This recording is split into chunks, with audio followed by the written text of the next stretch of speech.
My name's Skip Bradwinny. I've been a hospice and palliative medicine physician for 30 years. And I'm Peter Wiley, and I've been in pastoral ministry for over 30 years as well. And we're here to talk about spiritual issues in the care of our residents at Grace House Akron. You might ask why a physician talking about spiritual care. I'm no expert. I'm not somebody with training as clergy or specific training in spiritual care. But as a hospice physician and a palliative care physician, I have witnessed over and over again times where my treatments were failing at providing peace and comfort, and a chaplain came in and saved the day. Or one of the people at the bedside knew the right things to say, the right way to provide comfort.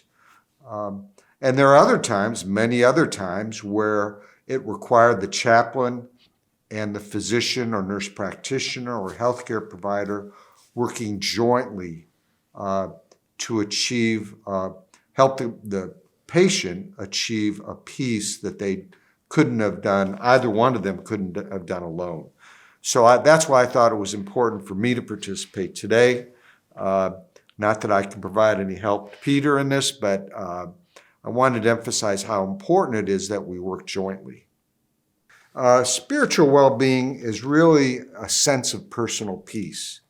This is incredibly important to our residents, and how we help them with that is important as well.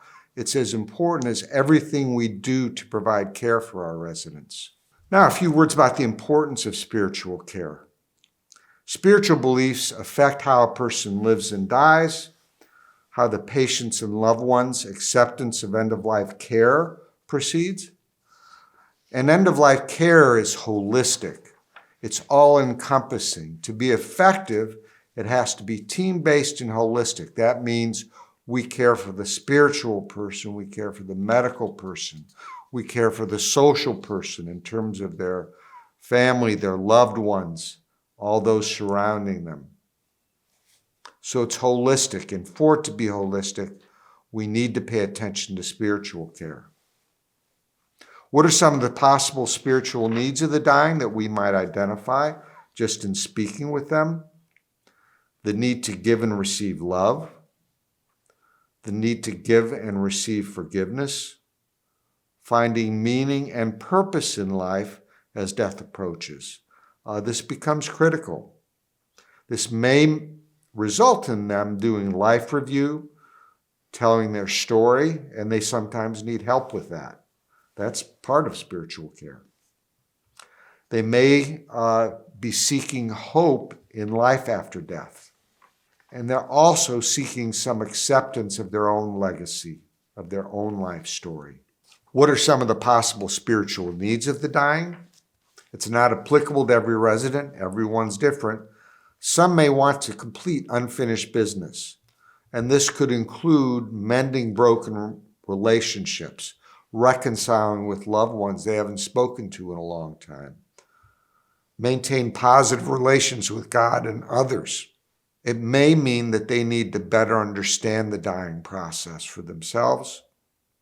It could be that they want to take part in spiritual or religious practices such as prayer, and they may want a specific faith represented at the bedside.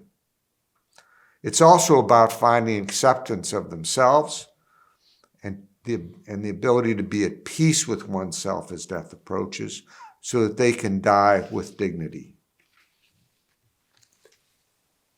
It's important as we consider the holistic care of the needs of each patient that it is the patient's journey, not ours. And as much as there's some generalizations that we can make, it really is about each individual's needs. And as much as it may be tempting to want to fix a person or to help the person in the way that we think they need it, we need to help ourselves understand what their needs are. And there's a wonderful piece written by one of the famed theologians of last century, Reinhold Niebuhr, who wrote a prayer that has become known by many as the AA prayer, but really predates that and predates World War II, but came of real fame during World War II when he shared it with a congregation in the rural hills of Connecticut. And it's that beautiful prayer that simply says, God, grant us the serenity to accept the things I cannot change, courage to change the things I can, and wisdom to know the difference. Father, give us courage to change what must be altered, serenity to accept what cannot be helped, and the insight to know the one from the other. The next piece that we want to talk about is spiritual distress. That's something that can face people at many times in life, but especially as end of life nears and as people are going through those struggles of finding meaning and understanding of what is happening to them in that time. So some of those pieces of spiritual distress include suffering or pain related to feelings of brokenness in one's relationship with God or their loved ones or one's community. Wondering if they've lost that connection to any or to all of those. Secondly, there can be a lack or a loss of or questioning of meaning and purpose in life. It can also begin to question one's own beliefs and values and how one has built life on a certain set of beliefs and whether those really are a proper foundation or not. There can also be a lack of or a loss of inner strength or a sense of well-being, something that somebody may have carried along through most of their days, but in this time of crisis may have lost. There also can be a sense of feelings of betrayal, that they've been betrayed by others or even by whatever they perceive to be God. In the midst of spiritual distress, it's important, again, to remember this is the person's journey, not ours, and that they may or may not make comments such as, I feel so alone, or I thought I understood God, now I do not, or how can this happen to me? Sometimes people will say things like, it's my fault that I got cancer. God is punishing me for being bad to my family. Comments like that, it's good that we don't try to argue with them, but that we help them to be able to have that ability to talk through their feelings and to understand that maybe that's not the case, but not to simply tell them that they are wrong. They may say things like, I deserve to be alone, or I don't deserve this.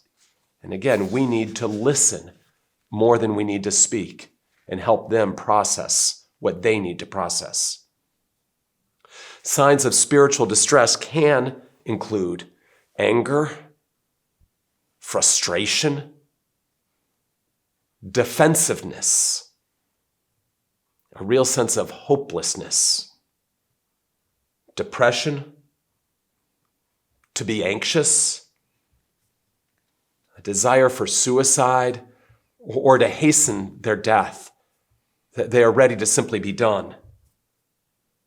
That feeling so often that can be felt by many is that he or she is a burden on others. And that often is a reason for wanting to hasten their death, is so that they no longer are that burden any longer. There can often be that real loss of a will to live. And then we consider signs of awareness that death itself is indeed approaching.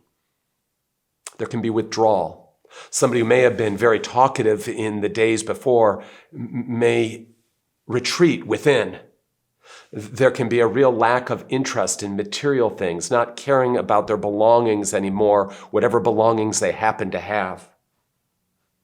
There can be less interest in talking about things that just aren't that important and getting to the more fundamental issues of their life. There can be longer periods of silence, again, that time of withdrawal. And there can be a real lack of concern about their physical appearance. We now want to talk to you about specific faith traditions. We're going to cover just a few, even though there are many others. And what's so important for us to remember is that the residents and their loved ones come from many different religious backgrounds, and some from no religious background at all, which may mean that they really have very limited spiritual life, or maybe they do, but it's just not identified with a specific tradition. But we need to understand that this will inform their understanding and their experience of death. And even within each individual faith tradition, there can be far greater differences than between the major faith distinctions. Their experiences can also be negative or positive, depending on the individual. So again, it's important that we don't overemphasize the differences or the commonality. Really, we need to understand where each individual is coming from. It's our responsibility in our roles to tend to the spiritual needs of the residents while meeting them where they are. Again, it's their journey, not ours. Some of the residents that we will encounter will have abandoned their faith tradition. And it's important for us not to assume that they really have any desire to return. It may be a piece that has harmed them, that has great hurt, and we need to respect what they want and need in the moment. Some may believe they are not spiritual at all until the very end, or at least what they define to be spiritual. Again, their journey, not ours. Could I add to that too, is when we identify some of these spiritual issues, we want to remember all of our residents will be enrolled in a hospice program. Every hospice program has its own chaplain, pastoral care provider assigned to that individual that we can call on to help them. In addition, Grace House Akron is fortunate to have its own army of pastoral care volunteers, some from different faith backgrounds that we could call on for on the specific request of individuals. So we have folks to help us address these issues, but it's incumbent on us to be able to provide support to every resident, to provide non-professional spiritual care and support to people as we're able, but first to identify spiritual distress. In addition, we may find that some of the residents have a current or an historic relationship with some sort of faith leader. And if they do and they want to be reconnected, it's important that we help them get connected to that person as well. So we want to look at some broad stroke understanding of a few faith traditions as we seek to remember that there are many different ways that people approach spiritual life. So the first is that we will encounter people who are Buddhist, and some of the Buddhist beliefs and practices, broad stroke, include a focus on attaining a calm state of mind and compassion. People who are Buddhist often see illness as a result of actions in this world, or in fact in a previous life. Healing can result from knowing the wisdom of Buddha. A temple or an altar with a statue of Buddha may be in the house, or something that they would wish to have with them in their own space. They may practice frequent meditation or chanting. Death is often viewed as a part of life and offers a chance to improve in the next life. Some believe that the soul remains near the body for several days after death. So a family may ask that the body be left untouched for a period of time so that the spirit can make a peaceful transition into the next world. Regarding Catholic beliefs and practices, the central focus is often to obtain eternal life with God in heaven. Illness may be viewed as punishment by some for sinful thinking or behavior. Again, not everyone, but some may think this. And then there's the use of many signs or symbols, such as the cross, the crucifix, holy water, statues, holy cards and symbols. There's the importance of rites and going to confession and attending Mass. Some people may wish to make a last confession. There are many ex-Catholics who wish to reconnect with the Church and have a final confession, which would require trying to bring a priest to the bedside, perhaps. Praying is very important, and praying the rosary can be very important to traditional Catholics. The ill may receive the sacrament of the sick, and they may ask if they can just speak with a priest, not just about having confession. Regarding Hindu beliefs and practices, death is viewed as natural and unavoidable, but it is not actually real. Many do not eat beef. They often practice fasting. Physical modesty and cleanliness is very important, and many believe in reincarnations before obtaining union with Brahman or God. Some believe, the more traditional ones, in 4 social classes or castes, that a person inherits his or her social caste at birth. The body is washed, anointed, and dressed in new clothes after death. It's cremated, and a water burial is preferred if possible. And only those of the same social class can touch the body if they are more traditional in their beliefs. And doing good deeds and giving to the needy is very important among the Hindu. Next, Jewish beliefs and practices. And again, let's emphasize something that we've said before that's true across all of these different faith groups. Differences within a single faith group may be greater than the differences between faith groups. Perfect example of this is among Jewish religion. There's Reform, Conservative, Orthodox, Ultra-Orthodox, and others, and various groups within each of these groups, various subgroups.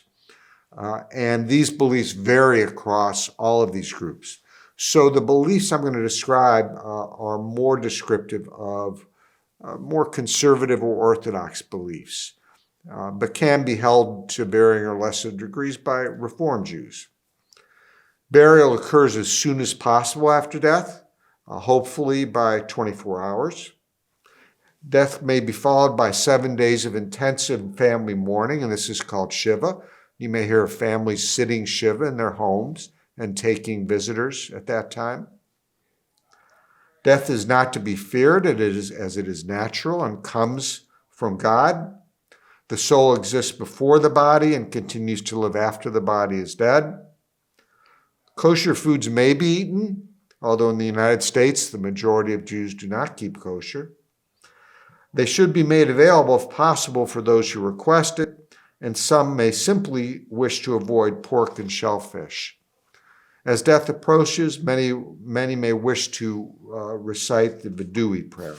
Sabbath is celebrated from sundown on Friday until sundown on Saturday, and certain activities may not be allowed during this time for the conservative or Orthodox. Judaism rejects the idea of an autopsy, though will make exceptions if there's a potential to save a life. After death, the body is not left alone until burial. The eyes should be closed immediately after death, and the body may receive a special washing. You can see this is true across several of these religious traditions by the Chevra Kadisha, specially trained members of the Jewish community. The next faith tradition that we want to look at is Muslim or Islamic beliefs and practices. And one of the challenges in our culture is in the media and in different social media, there often are some very negative portrayals of what it means for somebody to be a Muslim. And that's really unfortunate. Islam is one of the beautiful faith traditions of our world. And it's important that we fully respect our patients that are Muslim. So some of the beliefs that are ascribed to by many Muslims include the following. A patient nearing the time of death may want to use their remaining time for prayer and meditation. Members who are Muslim may follow strict dietary guidelines and a period of fasting. In fact, a lot of the dietary guidelines for Muslims are very close to those, in many cases, who are Jewish. For Muslims, there are 5 periods of prayer that are required daily as they follow the flow of what it means to be a person of faith. Many emphasize alertness just prior to death to allow for expression of faith and belief. Could I add to that, Peter? I stumbled on this clumsily early in my career as a hospice physician because I couldn't understand why there was resistance to using pain medicine by a traditional Muslim family close to death. And in some, it is incredibly important that they be able to express just before death their faith in God and their belief in their traditions. And there's a prayer they're supposed to say as death approaches that guarantees their redemption in their life. Anyway. For people who are Muslim, also cleanliness is important and may require bathing, cleaning at least 5 times per day before those required periods of daily prayer.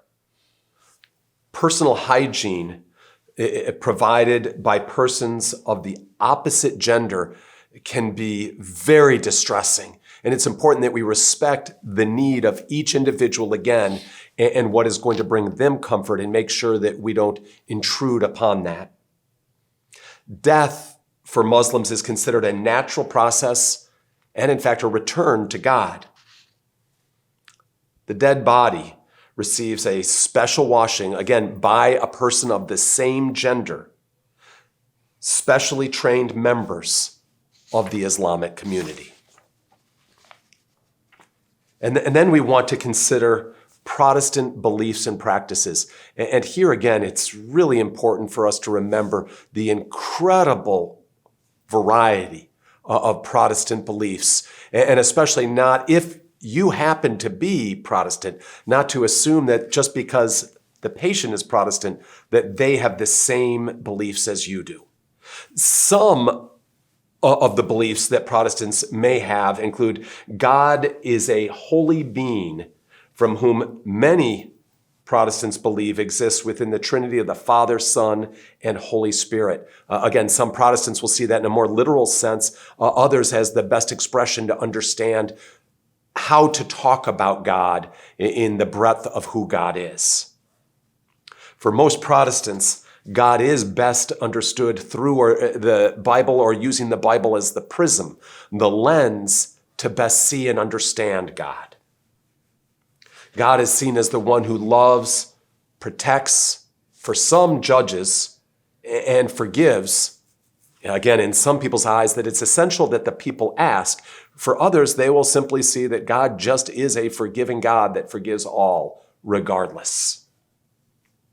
Believers do have a direct and personal relationship with God through his Son, Jesus. Jesus being the one who gives Protestants the best access to God.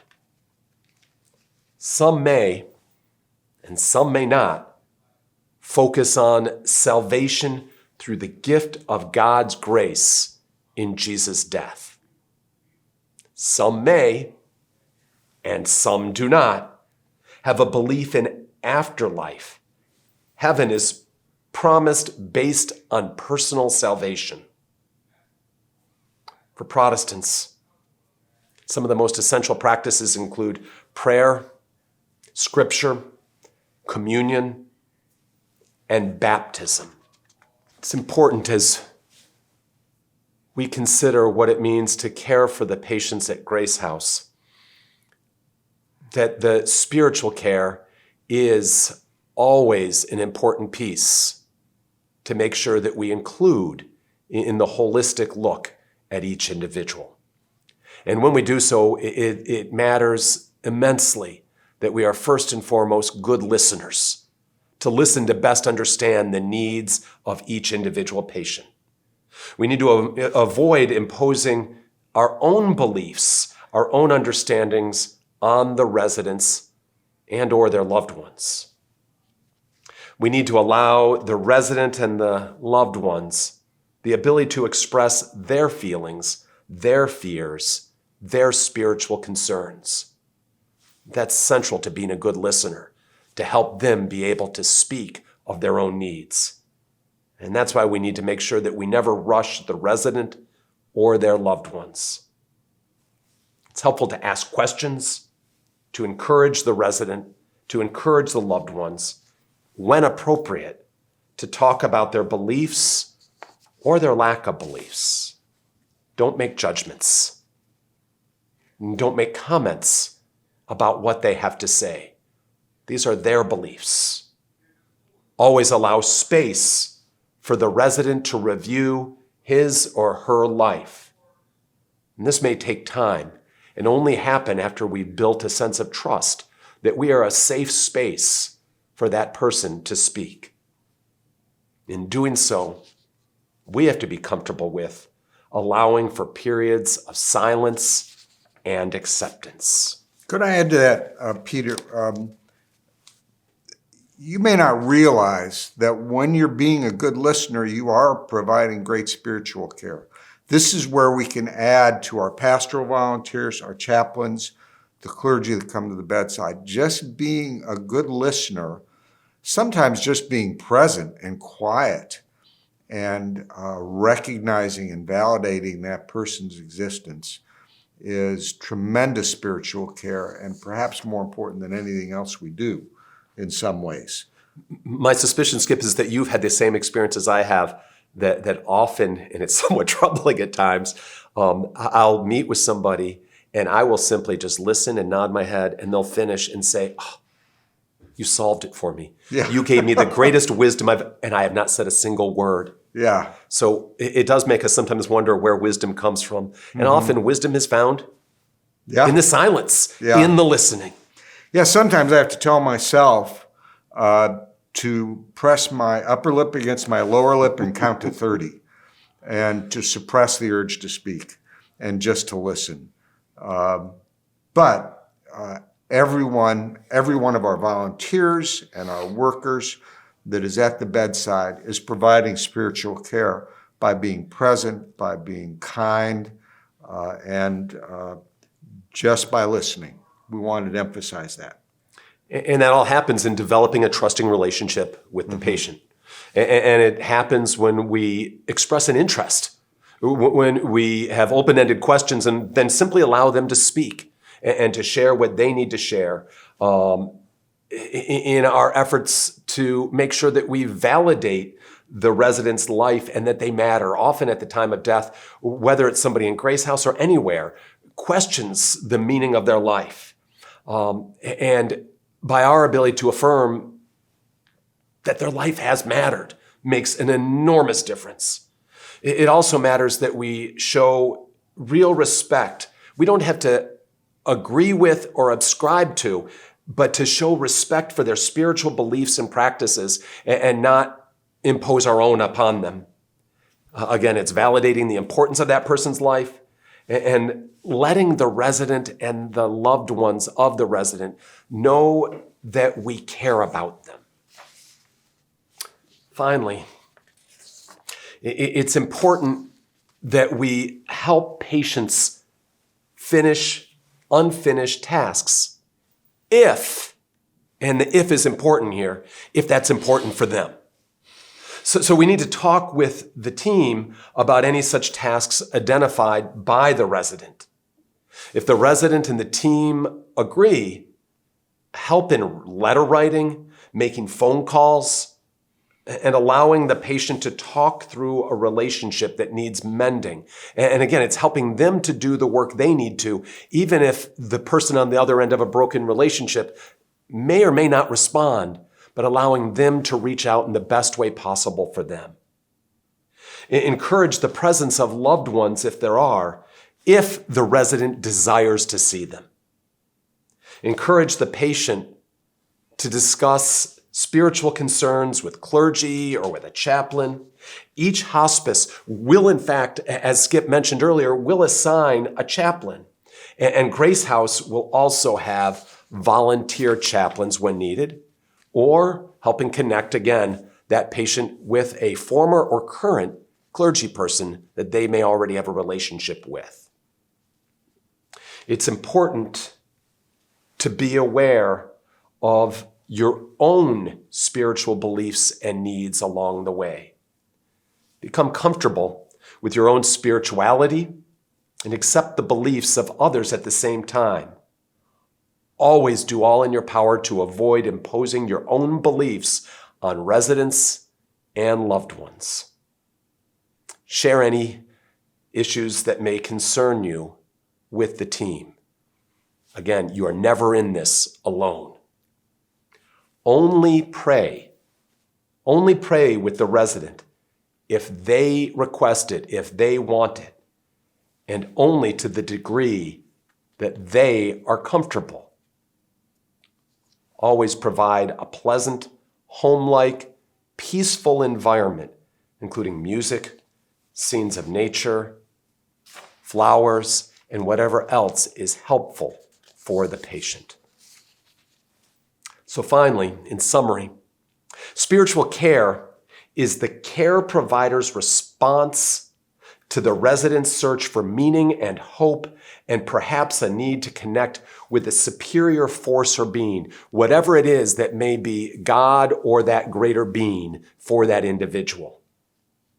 Spiritual beliefs and practices are important, but not necessarily for all individuals.